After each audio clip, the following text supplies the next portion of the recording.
उत्तर प्रदेश में आदित्यनाथ जी की सरकार ने जुर्म और जाति की सारी इंतहा पार कर ली है।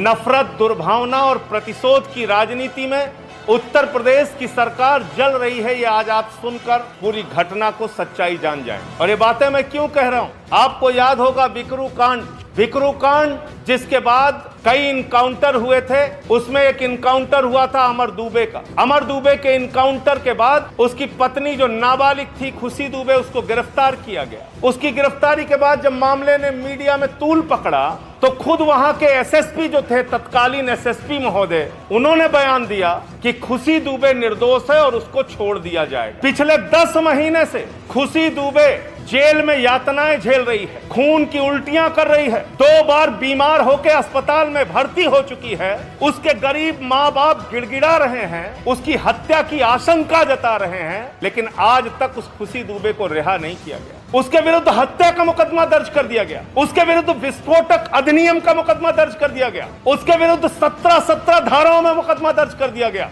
लेकिन आज तक उसको रिहा नहीं किया गया। जिसके बारे में खुद एसएसपी का बयान था कि वो निर्दोष है, उसको रिहा किया जाएगा। और इतना ही नहीं, खुशी दुबे का मामला तो आप लोगों ने चर्चा में लाया, इसलिए लोगों को जानकारी हुई। आज 3 और मामलों की जानकारी मैं आपको दे रहा हूं इस पत्रकार वार्ता के माध्यम से। अमर दुबे की मां क्षमा दुबे पिछले 10 महीने से जेल में है। उसका क्या अपराध है पुलिस बताने के लिए तैयार नहीं, उसका क्या गुनाह है आदित्यनाथ जी की सरकार बताने को तैयार नहीं। क्षमा दुबे को 10 महीने से जेल में क्यों रखा गया है, ये न पुलिस बताने को तैयार, न प्रशासन बताने को तैयार, न सरकार बताने को तैयार। एक अभियुक्त है इसमें हीरू दुबे, उसकी मां शांति दुबे को भी जेल में रखा गया। शांति दुबे की गलती क्या, गुनाह क्या, अपराध क्या, जुल्म क्या, ये ना आदित्यनाथ जी बताने को तैयार है, ना उनकी सरकार और पुलिस बताने के लिए तैयार। और सबसे दर्दनाक मामला जो खुशी दुबे के बाद आप जानेंगे, एक नौकरानी काम करती थी विकास दुबे के घर में, रेखा अग्निहोत्री, उसके घर में काम करने वाली महिला, उसके 2.5 साल के बेटे को और 7 साल की बच्ची को रेखा अग्निहोत्री के साथ जेल में रखा गया। माननीय हाईकोर्ट के हस्तक्षेप के बाद बच्ची को तो मौसी के पास भेज दिया गया, लेकिन 2.5 साल का मासूम बेटा और रेखा अग्निहोत्री अभी जेल में है। और ये चारों महिलाएं जिनका नाम मैंने आपके सामने लिया, अमर दुबे की नाबालिग पत्नी खुशी दुबे, अमर दुबे की मां क्षमा दुबे, रेखा अग्निहोत्री विकास दुबे के घर में काम करने वाली महिला, और शांति दुबे हीरू दुबे की मां, ये चारों महिलाएं, मैं पूरे जिम्मेदारी से कह रहा हूं, एफआईआर की कॉपी मेरे सामने है। जो शुरुआती एफआईआर पुलिस ने लिखी, कानपुर के पुलिस के शुरुआती एफआईआर में चारों महिलाओं का नाम नहीं है। इन चारों महिलाओं का नाम इस एफआईआर में नहीं है। मैं इसकी कॉपी दे रहा हूं आपको। इसमें 22 अभियुक्त बनाए गए हैं और इन 22 अभियुक्तों में इन चारों महिलाओं का नाम नहीं है। तो मैं पूछना चाहता हूं आदित्यनाथ जी आपसे, आप प्रतिशोध में, दुर्भावना में, नफरत में इतने आगे बढ़ चुके हैं कि 2.5 साल के बच्चे को उसकी मां के साथ आप 10 महीने से जेल में रख रहे हैं। आप प्रतिशोध में और नफरत में इतने आगे जा चुके हैं कि आप अमर दुबे की मां, उसकी पत्नी हीरो दुबे की मां को, 4 महिलाओं को जेल में 10 महीने से सड़ा रहे हैं। मैं पूछना चाहता हूं, कितनी नफरत की कार्रवाई आप करेंगे आदित्यनाथ जी?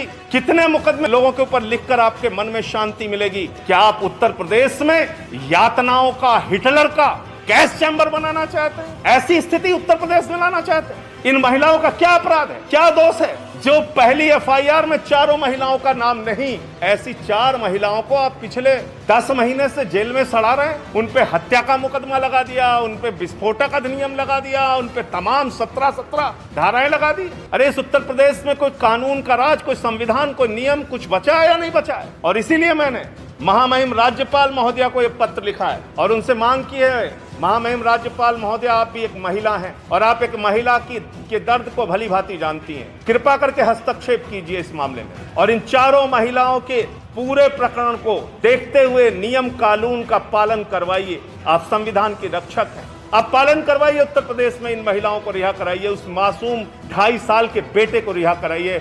आदित्यनाथ जी, पता नहीं आपको शर्म आती है कि नहीं आती, लेकिन जरा सोचिए, जब वो 2.5 साल का बेटा बड़ा होगा तो आपके बारे में क्या सोचेगा कि मैं कैसे जुल्मी राज में पैदा हुआ, जहां मेरा बचपन जेल में बीता बगैर किसी गुनाह के? ये पूछेगा सवाल वो। और इसलिए मैं आपको दिखाना चाहता हूं ये तमाम बयान जो उस समय के एसएसपी महोदय ने दिया है। एसएसपी का बयान है जिसमें वो कह रहे हैं कि खुशी दुबे निर्दोष है। एसएसपी का बयान है जिसमें वो साफ तौर पे मान रहे हैं कि खुशी दुबे निर्दोष है और ये उसकी हालत जो बिगड़ी है जेल में, खुशी दुबे की उससे जुड़ी हुई खबरें।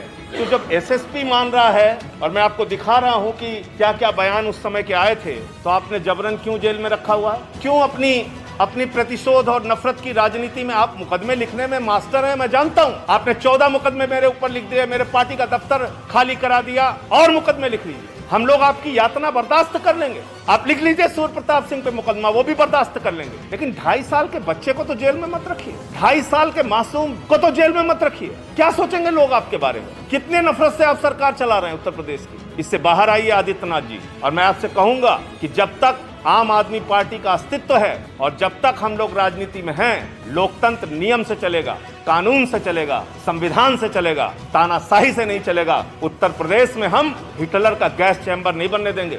उत्तर प्रदेश में हम यातना गृह बनने नहीं देंगे। उत्तर प्रदेश में नाजायज किसी को अपनी दुर्भावना के चक्कर में अगर आप जेल में डालना चाहेंगे तो ये राजनीति हम लोग चलने नहीं देंगे। इसके खिलाफ हम खड़े होंगे। मैं दिखाना चाहता हूँ एसएसपी से संबंधित क्या खबर आई थी इस समय। एसएसपी दिनेश कुमार पी ने बताया कि कुछ लोगों ने उसका नाम लिया था, इसीलिए उस पर कार्रवाई कर जेल भेजा गया था। अब दोबारा कार्रवाई की समीक्षा की गई तो उसकी भूमिका नहीं पाई गई, इसीलिए उसको जेल से रिहा करने की प्रक्रिया शुरू कर दी गई है। जल्द ही वो जेल से रिहा होगी, कोई भी निर्दोष जेल नहीं जाएगा। और एफआईआर की कॉपी मैंने दिखा दी कि एफआईआर में भी इन 4 महिलाओं का नाम नहीं है। ले लीजिए आप लोग एफआईआर। तो क्या उत्तर प्रदेश को जुर्म का टापू बनाना चाहते हैं आदित्यनाथ जी? ये मैं उनसे जानना चाहता हूँ। ये एफआईआर की कॉपी है और इसमें 22 लोगों के नाम हैं, और इन 22 लोगों के नाम में कहीं भी इन 4 महिलाओं का जिनका नाम मैंने